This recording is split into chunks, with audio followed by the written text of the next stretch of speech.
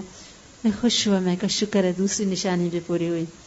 اور پھر اب مجھے تلاش تھی کسی طرح مہر نبوت کو دیکھ لوں.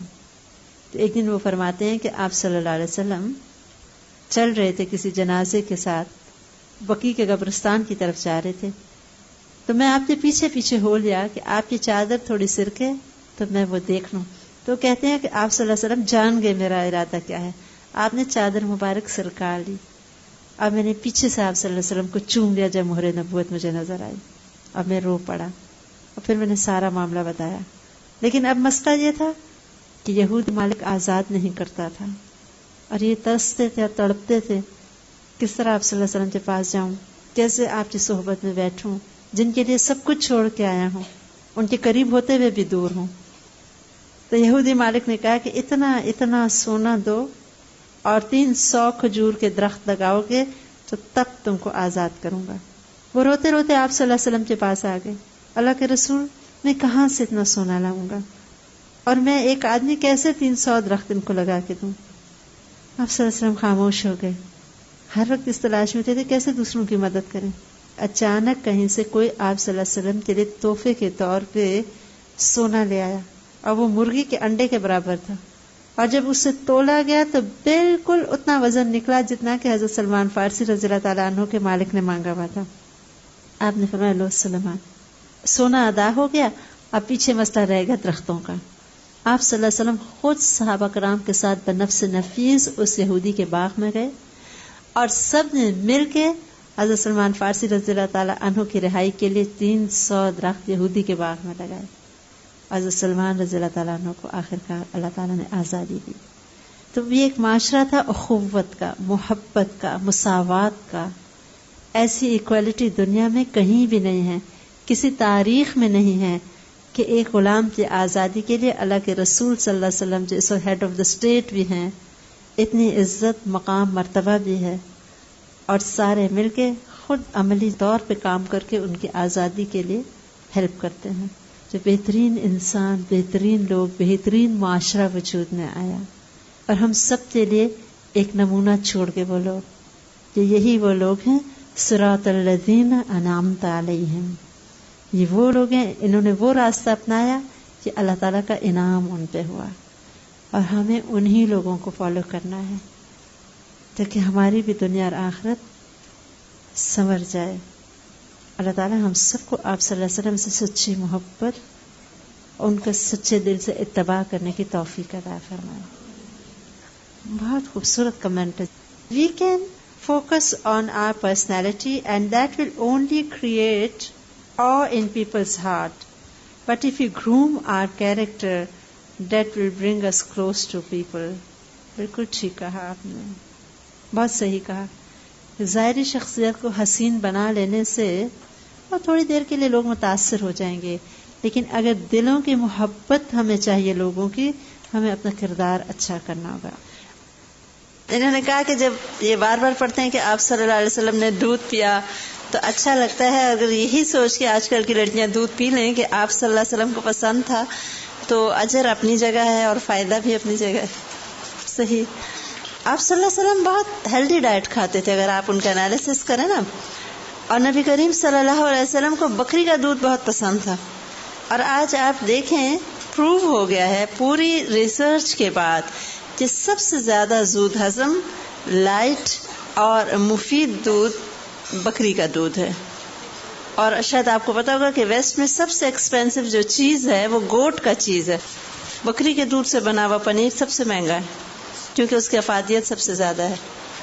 اور کچھ بہت اچھی بات انہوں نے کہی کہ حضرت سلمان فارسی رضی اللہ تعالی عنہ جو کہ ایک غلام تھے، ان کے لیے آپ صلی اللہ علیہ وسلم پوری اپنی ٹیم کے ساتھ جاتے ہیں اور فزیکلی کام کر کے اور ان کی آزادی کے لیے ایک طرح سے ارن کر کے لاتے ہیں.